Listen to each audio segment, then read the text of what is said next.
કાર્યક્રમ દરમિયાન ગાંધીજીના વિચારો સત્ય, અહિંસા અને સ્વચ્છતાનો સંદેશ પણ યાદ કરવામાં આવ્યો હતો. ગમાપીપળિયા ગામના વડીલો તથા યુવા મંડળના સભ્યોએ જણાવ્યું હતું કે મહાત્મા ગાંધીજીની વિચારધારા દરેક ભારતીય માટે પ્રેરણા સ્ત્રોત છે અને આની ઉજવણી દ્વારા નવી પેઢીને તેમના આદર્શો સાથે જોડવાનો પ્રયત્ન કરવામાં આવે છે.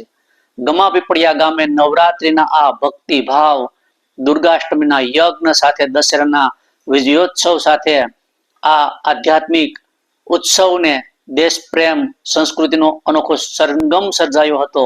રિપોર્ટર ભાનુ પાનસેરિયા, સહજ ન્યૂઝ, ગમાપીપળિયા.